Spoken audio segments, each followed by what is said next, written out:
10억짜리 아파트를 1억에 살 수 있다고 해서 난리죠. 국가가 부동산 일부를 지분 투자하고요. 개인과 공공 소유하는 구조입니다. 일명 지분형 주담대라고 해요. 기존에는 10억짜리 집을 산다고 하면 7억을 주담대를 받고 내 돈 3억으로 마련을 했었는데, 이제는 국가가 그중 일부를 투자를 해주고 주담대 내가 받고 내 돈은 단돈 1억 8천만 들어가게 되는 이런 구조로 변경될 수 있습니다. 그러면 국가와 개인은 4대 6의 비율로 나눠가지고 10억짜리 집을 소유하게 되는 건데요. 집값이 5억이 오르게 되면 국가에서는 지분율 40%를 갖고 있으니까 2억을 가져가게 되고요. 저는 60%를 갖고 있으니까 3억을 갖게 됩니다. 반면 집값이 떨어지게 되면 국가가 후순위로 들어오는 거기 때문에 100% 주금공이 손실을 떠안게 되는 구조입니다. 이쯤 되면 감이 오셔야 돼요. 이거 실현되면 무조건 집값 폭등합니다. 확신을 갖고 얘기할 수 있어요. 무조건 폭등할 거고요. 왜냐하면 구조 자체가 사기입니다. 손실은 없고 이익만 보는 구조예요. 투자 상품에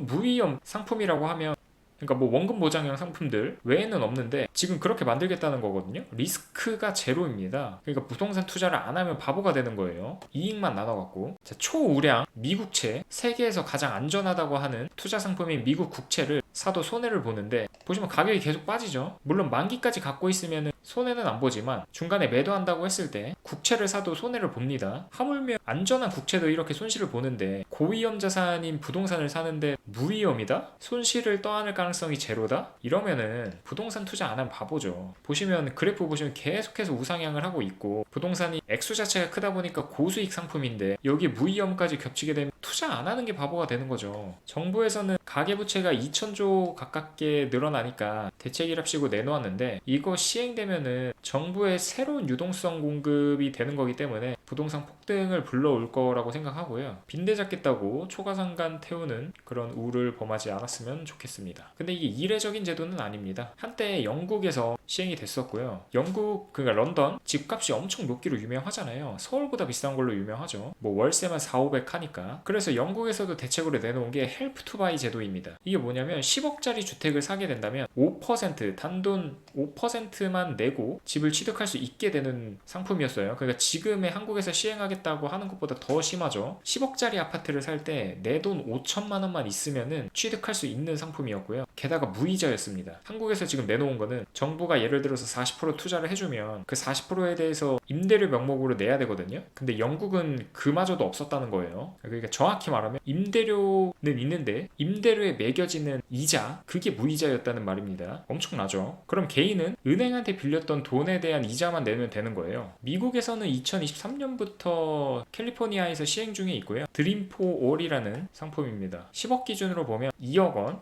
집값의 20%를 정부에서 투자를 해주는 거예요. 영국보다 더 나아갔습니다. 무려 그 2억 원에 대해서 무상 임대로 제공을 해주고요. 영국은 임대료는 냈잖아요. 근데 미국은 임대료마저도 없답니다. 그러니까 예전 08년도 모기지 터졌을 때 그때 100%, 105%까지 해가지고 대출이 나갔었는데 마치 그때를 보는 것 같아요. 내 돈은 거의 없는데 국가에서 이렇게 챙겨주니까, 그러고 나서 어떻게 되죠? 완전 떡상했죠, 부동산. 호주는 어떨까요? 여기도 영국이랑 똑같이 집값의 5%만 내면은 정부가 40%까지 지분 투자를 해준다고 하고요. 지금 이런 해외 케이스들이 제가 굳이 집값을 찾아보지 않았거든요. 장담하건대 집값 이렇게 올라갔을 겁니다. 이 제도 시행하고 나서.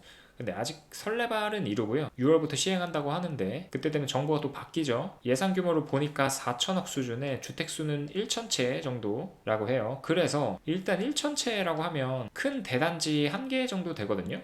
그러니까 서울에 대단지 하나 정도 되는 사이즈 니까 규모가 그렇게 크지 않고, 그 대상은 이렇게 갈 것 같아요. 저소득층 아니면 뭐 한부모 가정, 장애인 가구 아니면 신혼부부. 그러니까 소득이 좀 되시는 분들이나 기존에 정부 혜택을 못 받았던 분들, 그분들은 당연히 대상이 안 될 가능성이 높고요. 아무튼 정부 예산이 있기 때문에 그렇게 많이 공급이 이뤄질 것 같지는 않습니다. 한번 지켜보자고요. 그래서 오늘 한 줄 평은 시행되면은 안 하면은 바보고요. 그러니까 어떻게 신청하고 뭐 당첨되는 건지 모르겠지만, 신청하면 다 된다고 했을 때 신청을 안 하면 바보이고요. 당첨이 됐는데 생각이 바뀌어서 안 하겠다, 이것도 바보고요. 지금 1천채 4천억 규모라고 하는데 그 규모가 더 확대되면 부동산은 무조건 떡상하게 돼 있습니다. 확신을 갖고 말씀드리니 참고하시면 좋을 것 같습니다. 그러면 오늘 방송은 여기까지 할게요. 감사합니다.